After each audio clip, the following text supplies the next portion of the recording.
Satellite থেকে মানে আপনি টোটাল ভিজিবিলিটি, এবং এটা আমরা প্রথম লক্ষ্য করেছি এই যে ইউক্রেন রাশিয়ার যুদ্ধের মধ্যে দিয়ে। ইউক্রেনকে আমেরিকা সম্পূর্ণভাবে সাহায্য করছে, আর রাশিয়া তার নিজের টেকনোলজি নিজের স্যাটেলাইটের মাধ্যমে তারা দেখতে পাচ্ছে জায়গায়। তো এখন এই যে যে আক্রমণ করার কথা বলা হচ্ছে এয়ারবোর্ন ট্রুপস দিয়ে, এটা খুব কঠিন হবে এবং তারা দাঁড়াতেই পারবে না, কারণ প্রত্যেকটা মুভমেন্ট তারা ওই একেবারে দেখতে পাবে। সুতরাং এটা খুব কঠিন হবে, অনেক জনক্ষয় হবে। এবং আপনি যদি খেয়াল করে দেখেন যে ট্রাম্প সাহেব সে 28শে ফেব্রুয়ারি থেকে আজ পর্যন্ত ওনার কথার কিন্তু কোনো ধারাবাহিকতা নাই। একবার সবকিছু ধ্বংস করে দিবে, আবার তার শর্তে রাজি হতে হবে, কিন্তু উনি এ পর্যন্ত তার কোনো শর্তই গ্রহণযোগ্য হয়নি। ইরান দিনে দিনে আপনার শক্তিশালী হচ্ছে। এই যে আপনি বললেন যে মিলিশিয়াদেরকে মোবিলাইজ করছে, চেচেন থেকে তো এটা তো হিসাবে ছিল না। এখন চেচেনরা যদি আসে ভালো কথা, না আসলো ইরাক অলরেডি মোবিলাইজড আপনার। এবং এবং এমনও বলা যাচ্ছে যে ইরাক তো ওই কুয়েত তো ইরাকের অরিজিনাল অংশ ছিল এক সময়, এবং সাদ্দাম হোসেন তো 1991 সালে এটা কুয়েতকে তাদের প্রদেশ হিসেবে ঘোষণা করেছিল, তার ফলেই তো ওই যুদ্ধটা হয়।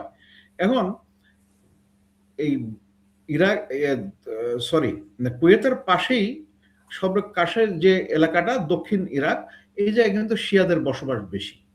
সুতরাং কুয়েতের ওদিকে নড়াচড়া করার সুযোগ একটু সীমিত। কুয়েত তার নিজের স্বার্থেই ওই যে অনেক কিছু সীমিত করে ফেলবে, নাহলে কুয়েতের খবর আছে।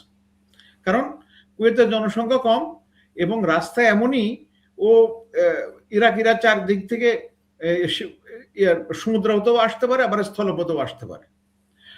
সুতরাং ওই জায়গায় পরিস্থিতি, অর্থাৎ ইরান এইভাবে তার সক্ষমতা চারিদিকে বিস্তৃত করেছে। মোদ্দা কথা হচ্ছে এটা। তো আচ্ছা, আরেকটা হচ্ছে তবে ট্রাম্পের যে লক্ষ্য, উনি তো তার আপনি দেখবেন যে তাদের প্রতিরক্ষা মন্ত্রী এখন মানে মানে যুদ্ধমন্ত্রী যাকে বলা আছে, উনি একরকম কথা বলেন এবং অন্যান্য জন একরকম কথা বলে, এবং তাদের ভিতরে মানে কোনো একটা সুষ্ঠু পরিকল্পনা বা ধারাবাহিকতা এই ধরনের কোনো লক্ষণ পাওয়া যাচ্ছে না। তো এর আগে এই মধ্যপ্রাচ্যে ইরাকে এবং আফগানিস্তানে যখন যুদ্ধ করছে, তখন হয় জাতিসংঘের ম্যান্ডেট নিয়ে, অথবা ওই যে কোয়ালিশন অফ উইলিং, মানে এক মতাদর্শের লোকগুলো একসাথে হয়েছিল। কিন্তু এই জায়গায় শুধু আমেরিকা এবং ইসরায়েল ছাড়া কেউ নাই। এখন এই দুইজন, তাদের জন্য খুব কঠিন হয়ে যাচ্ছে পরিস্থিতি নিয়ন্ত্রণে রাখা।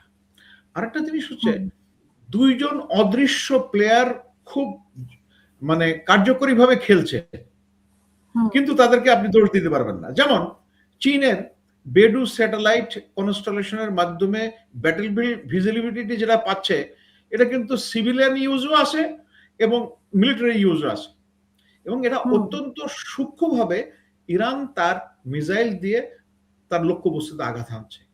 এটার জন্য তারা প্রস্তুত ছিল না। ওই যে আমরা আলোচনা করলাম, আমাদের মিঠু ভাই বললেন যে ওই AWACS বিমানের কথা, তারপর হচ্ছে আপনার ফুয়েল ট্যাঙ্কারের কথা বললেন। তো এইগুলো একেবারে অনেকটা ওই দেখে দেখে মারা খেলোয়াড় বলছেন একজন আরেকজনকে, মানে দুজন অদৃশ্য খেলোয়াড় বলছেন, দুজনের মধ্যে একজন হচ্ছে চীন, আরেকজন রাশিয়া। তো এখন আপনি ঠিক এই জায়গাটা একটু কমা দেন, চিন্তা করে দেখেন যে আমরা গত শতাব্দীর শেষের দিকে দেখলাম, যখন রাশিয়া আফগানিস্তানে আসলো, তখন আফগানিস্তানে অন্যান্য শক্তিগুলো এমন ভাবে প্রক্সি দিয়ে তাদেরকে ধরে বসলো যে যাতে রাশিয়ার ওখানেই তার মানে অর্থনৈতিক সক্ষমতা হারিয়ে যায়। আমেরিকা, ভিয়েতনাম এবং আফগানিস্তানে তাদের অনেক খরচ হয়েছে, ইরাকে খরচ হয়েছে, কিন্তু সেই আমেরিকা 30 বছরের আগের বা 20 বছরের আমেরিকা আর আজকে 2026 সালে আমেরিকার মধ্যে পার্থক্য আছে। তাদের কত ট্রিলিয়ন ডলার মানে ঋণ হচ্ছে দেখেন, এবং এটা প্রত্যেক বছর 3 থেকে 4 ট্রিলিয়ন ডলার বেড়ে যাচ্ছে স্বাভাবিক অবস্থায়। আর এখন যুদ্ধ অবস্থায় বলা হচ্ছে প্রায় 2 বিলিয়ন ডলার প্রতিদিন তার খরচ হচ্ছে। এই জন্য 200 বিলিয়ন ডলার বোধহয় তারা নতুন বরাদ্দ, বাজেট বরাদ্দ চেয়েছে। এই জায়গায় খুব একটা বেশি সাড়া পাচ্ছে না, কারণ আমেরিকা নিজের আর্থিক অবস্থাও খুব ভালো না। আমেরিকাতে তেলের দাম বেড়ে গেছে।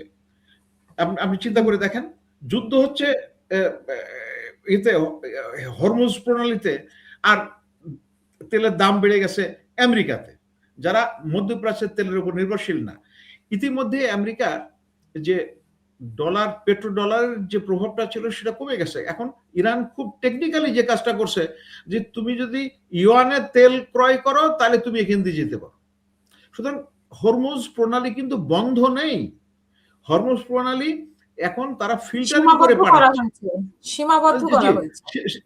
সীমিত করা হয়েছে। জি, অথচ এই 28 ফেব্রুয়ারির আগে এই হরমুজ প্রণালী কিন্তু উন্মুক্ত ছিল। সুতরাং যুদ্ধের যৌক্তিকতা, একটা জিনিস বুঝতে হবে, কোন যুদ্ধের আপনি যদি যৌক্তিকতা প্রতিষ্ঠা করতে না পারেন তাহলে জনসমর্থনও পাবেন না, আর যারা যুদ্ধ করতে যাবে সেই সৈন্যদের মনোবলও ভেঙে পড়বে। তো আমেরিকা এখন এই মানে দোদুল্যমান অবস্থায় আছে। আরেকটা ফ্যাক্টর কাজ করছে, প্রচার মাধ্যমগুলো সব তো পশ্চিমা গণমাধ্যমের মধ্যে আমরা বেশিরভাগ যে খবরগুলো পাই, তো তারা আমেরিকার এই জিনিসটা অপছন্দ করলেও ঠিক বলছে না যে আমেরিকা খুব খারাপ কাজ করছে। এই কথা বলা লোকের সংখ্যা কিন্তু কম। সুতরাং খবরগুলো আমরা প্রকৃত আমেরিকার ক্ষয়ক্ষতি আমরা জানতে পারছি না। এবং ট্রাম্প সাহেব কি বলছেন, একদিক দিয়ে ভালো হয়েছে যে উনি এই গত 4 সপ্তাহে কতবার যে কি বলেছেন, এবং একটার সাথে আরেকটার সাথে কত অসঙ্গতি, এবং এত ফিল্টারিং হওয়ার পরেও আপনার এই অনলাইন প্ল্যাটফর্মগুলোতে যে খবরগুলো পাওয়া যাচ্ছে তার যদি আংশিকও সত্যি হয়, তাহলে আমেরিকার খবর আছে, এবং সম্ভবত তারা খুব বিব্রতকর অবস্থায় আছে, মুখে যতই বলুক। আর এখন যেটা বলা হচ্ছে যে ইরান দিনকে দিন শক্তিশালী হচ্ছে, এবং রাশিয়া এবং চীন এই একটা সুযোগ পেয়েছে যে আমেরিকাকে মোটামুটি একটু ধসিয়ে দেওয়ার জন্য। এটা একটা ক্রুড ফর্মে বললাম, কিন্তু বাস্তব হচ্ছে এটা। ধন্যবাদ আপনাকে।